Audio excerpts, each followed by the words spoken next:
உங்களை தேவைக்காக பயன்படுத்தும் சந்தர்ப்பவாதிகளை புரிந்து கொள்ள இறைவன் இப்படியொரு சந்தர்ப்பத்தை உங்கள் வாழ்வில் கொடுப்பார்.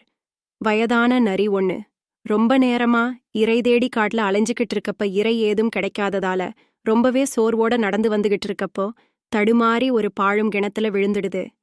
கிணத்துக்கு விழுந்த நரியால எவ்வளவுதான் முயற்சி செஞ்சும் மேல வர முடியல. அதனால என்ன செய்யலாம் அப்படின்னு யோசிச்சுக்கிட்டு இருக்கப்ப தற்செயலா அந்த வழியா ஒரு பெரிய ஆடு வருது. அந்த ஆடு அந்த கிணத்தை கண்டு எட்டி பார்க்கறப்ப அதுக்குள்ள நரி இருக்கத கண்டு ஆச்சரியமடையுது. உடனே நரிய பார்த்து, நரியாரே, இந்த கிணத்துக்குள்ள என்னதான் செய்யறா அப்படின்னு கேக்குது. அதற்கு நரி, நான் இங்க புல் மேஞ்சிக்கிட்டு இருக்கேன் அப்படின்னு சொல்லுது. அதற்கு ஆடு, நீ புல் சாப்பிடுவியா அப்படின்னு கேக்குது. அதற்கு நரி, ஆமாம், புல்தான் சாப்பிட்றேன் அப்படின்னு சொல்லிக்கிட்டே, இங்க இருக்க புல் ரொம்பவும் சுவையாவும் இனிப்பாவும் இருக்கு, அதனாலதான் நான் இந்த புல்ல சாப்பிட்றேன். பொதுவா புல் என்னோட உணவு கிடையாது, ஆனாலும் இந்த புல் இனிமையாவும் சுவையாவும் இருக்கிறதால நான் சாப்பிட்றேன். உனக்கும் வேணும்னா நீயும் வந்து சாப்பிட்டுக்க அப்படின்னு சொல்லுது. நரியோட தந்திரமான பேச்ச அறியாத ஆடு கிணத்துக்குள்ள குதிக்குது.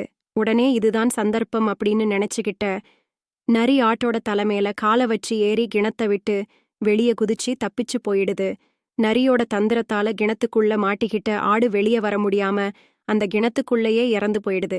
இப்படித்தான் சில சந்தர்ப்பவாதிகள் தங்களது தேவைகளுக்காக நம்மள பயன்படுத்திக் கொண்டு நம்மை தெருவில் விட்டுச் செல்லும் நிலையும் ஏற்படலாம். அதனால யாராச்சும் உங்களை பயன்படுத்தி விட்டுச் செல்ல வாய்ப்பளிச்சிடாதீங்க. நன்றி.